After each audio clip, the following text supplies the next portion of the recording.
तमिलनाडु का आता था, कुछ केरल का। ये त्रावणकोर का एरिया आता था। त्रावणकोर राजवंश था अपने समय में। त्रावणकोर की एक बहुत दुखद घटना क्या थी कि यहाँ दलित महिलाओं को एक टैक्स देना होता था, मूलाकर। मूलाकर, तो दलित महिलाओं को मूलाकर नामक टैक्स देना था। अगर वो वस्त्र पहनेंगी तब। दलित महिलाओं को स्तन ढकने की इजाजत नहीं थी, इससे पहचान हो सके कि वो दलित है। और अगर किसी दलित को स्तन ढकना है ना, तो उसे टैक्स देना होता था।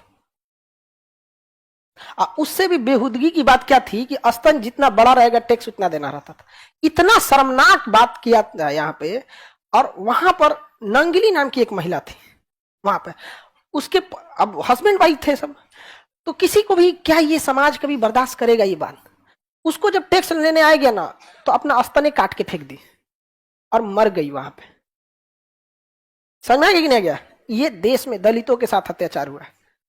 अच्छा, दलित को इतना दबाया गया है ना, इतना दबाया गया है। आप कल्पना कीजिए कि दुनिया में अगर आप महान राजाओं को गिनती कीजिएगा ना, दुनिया में महान राजाओं का, सिकंदर, अशोक दौड़ा के मारता सिकंदर को। समझ में आ गया कि नहीं गया? उधर थे ना यहाँ पे, तो अशोक, सिकंदर, ये दुनिया लेवल के राजा थे। लेकिन भारत में आज उसको इस तरह से दबा दिया गया कि कोई शान से कहता ही नहीं कि अशोक के वंशज हैं। जबकि आप यूरोप में जाके कहिएगा, मैसिडोनिया का, आज भी बंदा वहां का कहता है कि सिकंदर के वंशज है, या सिकंदर की सेना हमारे यहां से आई थी, क्योंकि अशोक छोटी जाति से थे। किस तरह से, मतलब हमारे पास अगर छोटी जाति का व्यक्ति दुनिया का सबसे बड़ा काम भी कर दिया ना, तो हमें मंजूर नहीं है। समझ में गया? दुनिया को इंजीनियरिंग सिखाया था सबसे पहले दलितों ने। जिस चमड़े को लोग फेंक देते थे ना, उससे बेहतरीन जूते बना देना, जैकेट बना देना, बेल्ट बना देना, पर्स बना देना। दुनिया का पहला इंजीनियर यही थे सब, पहला इंजीनियर यहाँ पर। इनसे ऐसा शिक्षा छीना गया ना, ऐसा शिक्षा छीना गया कि अपने आप को कम समझता है। समझा गया? पहला इंजीनियर दुनिया का कोई था, कौन? दलित। हाँ, जिस बांस को आप लोग समझते हैं फालतू, उससे इतना बेहतरीन कारीगरी करके देता है। उस बांस का जो कुर्सी बना के देगा ना, तो बड़े बड़े राष्ट्रपति के पास पहना जाता है। ये क्या है? Wooden craft. वुडन क्राफ्ट बनाया कौन है? समझाया? जिस पत्थर को आपको पत्थर लगता है ना, उसको छीनी हथौड़ी से काट के मूर्ति बनाता है, तो सबसे ज्यादा मूर्तिकार में दलित मिलेंगे आपको। भले आगे उसको भले बनने के बाद हुआ अछूत, उसको भले कर दीजिए आप, लेकिन उससे शिक्षा छीन लिया गया ना, तो शिक्षा सबसे पहले आपसे कॉन्फिडेंस छीनता है, सबसे पहले आपसे आपके अंदर का हिम्मत तोड़ देगा। आज दलित को लगता है कि उसका चमड़ा बनाने का काम छोटा है। अरे, दुनिया का पहला इंजीनियर है, अगर तुल जाएगा ना, तो भारत में इंजीनियर दिवस उसी के नाम पे बना दिया जाएगा। आप समझ रहे हैं? आज किसी से कहिए तो हाथ उठाएगा दलित। अरे, मूल निवासी है भाई, दलित, आदिवासी, द्रविड़ मूल निवासी है। बाकी आर्य थे, दिल्ली सल्तनत वाले थे, मुगल थे, चाहे अंग्रेज थे, वास्को डिगामा थे, कहां से आए थे? बाहर से। आप लोग खुद पढ़ते हैं कौन कहां से, कोई मध्य एशिया से, तो कोई ईरान से, तो कोई फारस से, कोई तुर्क से, कोई फरगाना से, और जो यहाँ थे पढ़ाई नहीं छोड़ दिया यहाँ पर। तो ये कितना दुखद टेक्स्ट था, मूलाकर। अब उसके मतलब ऐसा ऐतिहासिक गण उसमें मिलता है कि जब उसके पति ने जब उसको जलाया था, तो किसी को कितना खराब लगेगा। उस महिला की क्या गलती थी? समझा? तो चिता के साथ ऐसा इतिहास में कई जगहों पे वर्णन मिलता है कि वो भी उस पत्नी के साथ जब अपनी पत्नी को जला रहा था, तो चिता में वो भी जल गया। तो पहला सती बनने वाला पुरुष था वो। समझ रहा है कि नहीं? बाद में अंग्रेजों ने इस प्रथा को क्या किया? खत्म किया। इसलिए जब प्राचीन काल में दलित समाज को ऐसा लगता था ना कि उनके देश के लोग ज्यादा अत्याचार करते हैं, और अंग्रेज उनके साथ उतना अत्याचार नहीं करते हैं जितना देश के लोग उनके साथ क्या कर देते हैं? अत्याचार कर देते हैं। समझ में आ गया? इतना भेदभाव था ना कि उनके अंदर आग था एकदम। और किसी के साथ अगर ऐसा होगा तो आपको क्या लगता है? देखिए, सबसे खतरनाक इंसान कौन होता है? जब एक शरीफ इंसान के दिल से जीने की इच्छा खत्म हो जाए, फिर वो परमाणु बम से नहीं डरेगा आपको यहाँ पे। और 1 जनवरी 1818 को एक मराठा साम्राज्य और अंग्रेजों के बीच युद्ध हुआ। 28,000 की फौज थी वहां पे, और वहां भीमा कोरे गांव के पास क्या हुआ था? लड़ाई हुआ था। अब 500 महार दलित समाज के लोग थे। 500 मिल के 28,000 सैनिकों को पीछे कर दिया। 500 मिल के कितना को? 28,000। सिलेबस से गायब हो गया। पढ़िए, सिलेबस में नहीं है। तो भाई, एजुकेशन बहुत बड़ा चीज होता है।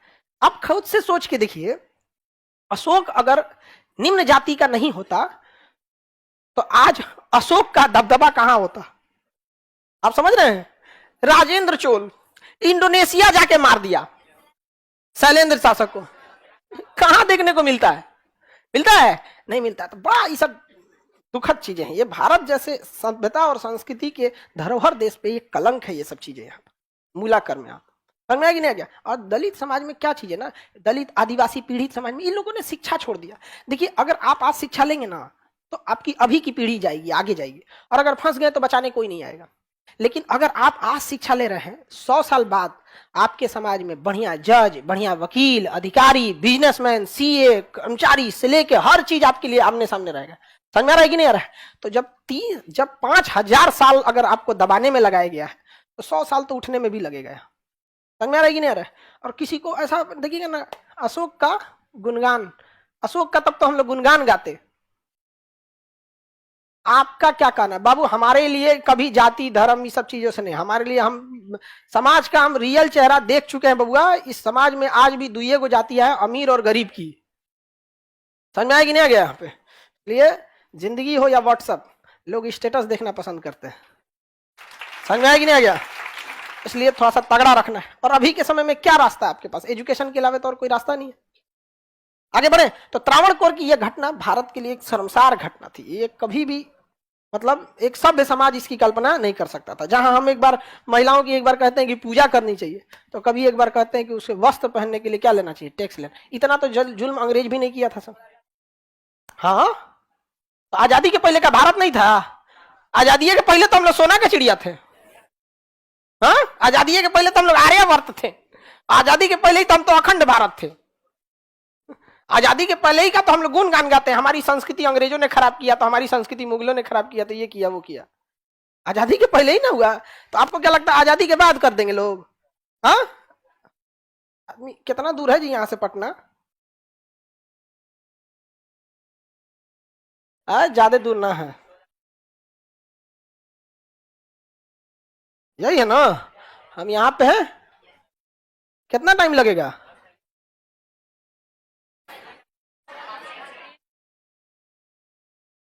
3 घंटा पैदल चल चलेगा आदमी।